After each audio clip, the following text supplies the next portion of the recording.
Jelang pencoblosan, potensi adanya money politik atau apa yang disebut serangan fajar masih terus menghantui. Meski terus disuarakan sebagai salah satu hal yang bertentangan dengan prinsip demokrasi Indonesia, namun praktiknya masih dengan mudah kita jumpai pada pemilu-pemilu sebelumnya. Lalu bagaimana pantauan jelang pilkada serentak kali ini dan apa lubang regulasi yang membuat hal ini terus tumbuh dan dilakukan? Untuk menjawabnya sudah bersama kami dua orang narasumber, anggota Bawaslu Republik Indonesia Puadi dan Program Manajer Perludem Fadli Ramadhanil. Assalamualaikum, selamat sore Pak Puadi dan Mas Fadli, apa kabar? Waalaikumsalam, selamat sore, Mas Bram. Selamat sore, Selamat Mas. sore Bapak-Bapak, terima kasih sudah berkenan bergabung. Saya langsung ke Pak Puadi terlebih dahulu. Jadi artinya dengan kondisi hari ini serentak di seluruh Indonesia, begitu Pak Puadi, pemetaan Bawaslu seperti apa kemudian? Mana atau dibandingkan dengan Pilpres dan Pileg, seberapa besar potensi money politik akan kembali terjadi begitu Pak Puadi? Ya, kami punya jajaran pengawas pemilu, ini kan melakukan patroli pengawasan ya selama masa tenang. Selain itu juga membuka layanan pelaporan nih selama 1 kali 24 jam. Sehingga kapanpun kemudian juga diketahui ada pelanggaran juga bisa dilaporkan ke jajaran kami pengawas terdekat ya. Karena ini pengawasan kaitannya dengan money politik yang dilakukan oleh Bawaslu tentu juga dilakukan sejak awal. Ini dimulai dari proses sosialisasi tentang larangan money politik yang yang menjadikan bahwa penerima dan pemberi politik uang ini sebagai pihak yang dapat dipidana ya. Betul. Nah ini pada masa tenang hingga hari pemungutan suara, potensi politik uang juga ini kan menjadi salah satu fokus pengawasan Bawaslu. Oleh karenanya Bawaslu dalam kebijakannya sebagaimana diatur di Perbawaslu akan menerima laporan atau aduan atau juga informasi awal dari masyarakat dalam waktu 24 jam setiap hari. Baik. Nah selain itu pengawas pemilu juga dia sekarang sedang fokus kita melakukan patroli pengawasan ke seluruh wilayah, khususnya wilayah yang rentan. Nah patroli ini terus dilakukan hingga saat pemungutan dan penghitungan suara, Mas Bram. Oke, berarti kalau sejauh ini seberapa banyak laporan atau jangan-jangan dengan yang Anda sebutkan tadi sebagai pantauan itu juga semakin apa ya? Karena kan hari ini penyelenggaraannya seluruh Indonesia begitu. Artinya secara jumlah akan lebih banyak pula begitu dalam hitungan Bawaslu hingga saat ini, Pak Puadi? Kami mungkin tidak secara dibuat dalam bentuk parsial. Kalau laporan perkembangan pertanggal 20 November ini ada 2.426 laporan yang kemudian diregistrasi menjadi 1.233. Nah ini juga ada selain laporan karena pintu masuk penanganan pelanggaran ini ada laporan dan temuan. Kita menemukan ada 483, kemudian yang diregistrasi ada 480. Itu di-break lagi itu Mas Bram ya. Mana yang masuk dalam kategori bukan pelanggaran, mana yang masuk dalam kategori pelanggaran. Bukan pelanggaran itu ada 843, tapi yang masuk dalam kategori pelanggaran ada 745. Itu di-break lagi. Ada ruang pelanggaran administrasi, kemudian pidana, etik, dan pelanggaran hukum lainnya. Nah itu masuk dalam kategori jenis pelanggaran. Nah, terkait pidana ini banyak yang sudah inkrah berkekuatan hukum tetap dalam proses penyelenggaraan di tahapan kampanye ini. Ada sekitar 117 yang masuk ke ruang pidana. Baik. Tapi yang masuk dalam pelanggaran administrasi ini ada 119. Demikian. Oke, artinya cukup berlayer dan ada kategorisasi begitu ya. Saya ke Mas Fadli begitu. Mas Fadli, jadi artinya dalam pantauan Perludem, mengapa kemudian sanksinya sudah ada, apalagi dalam Undang-Undang Pilkada tidak hanya pemberi, penerima pun bisa disanksi, tapi kemudian hal ini masih sering terjadi, apalagi misalkan seperti hari ini H-1 juga masih banyak berita yang mencoba untuk membagikan begitu, Mas Fadli. Variabel kenapa politik uang itu masih terjadi ada beberapa hal yang penting sebetulnya, Mas Bram. Pertama, tentu saja berangkat dari perilaku dari elit politik itu sendiri ya, baik dari peserta pilkadanya tim suksesnya, relawannya, dan termasuk juga variabel pemilih itu sendiri.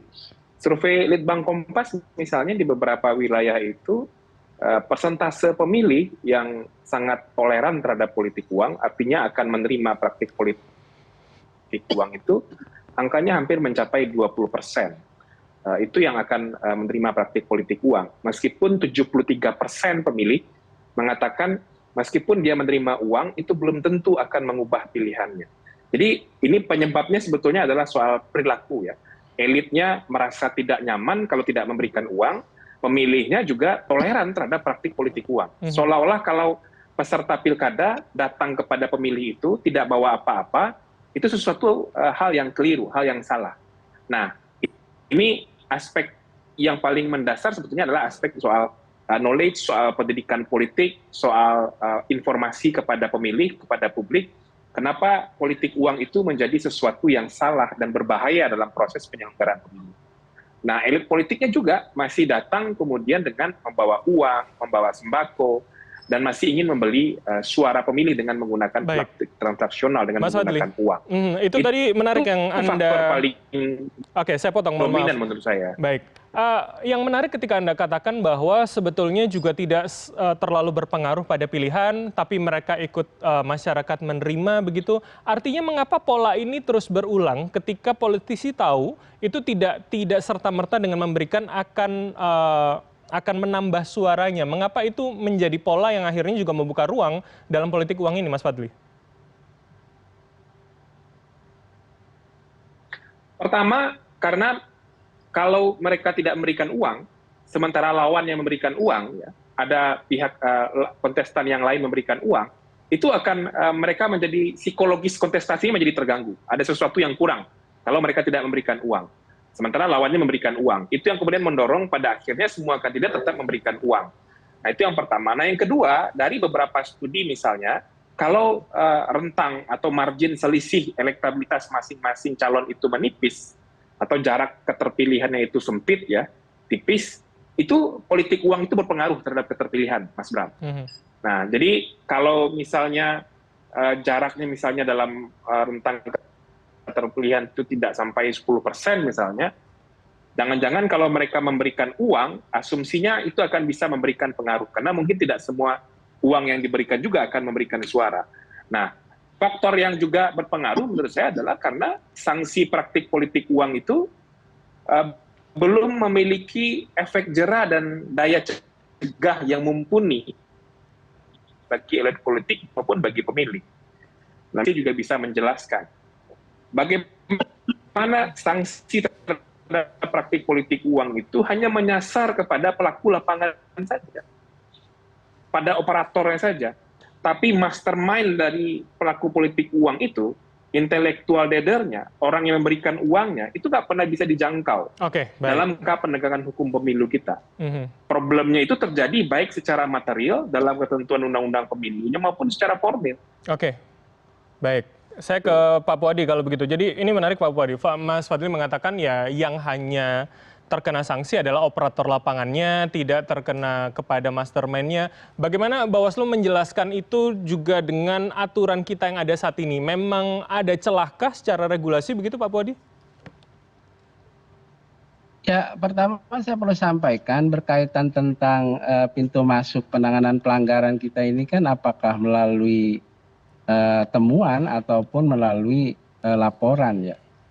Nah, terkait temuan ini kan informasi awal yang datang dari masyarakat ya. Kemudian informasi awal ini kan ditelusuri dan didalami untuk memastikan apakah ada dugaan pelanggaran atau tidak ya. Kemudian yang dituangkan dalam laporan hasil pengawasan.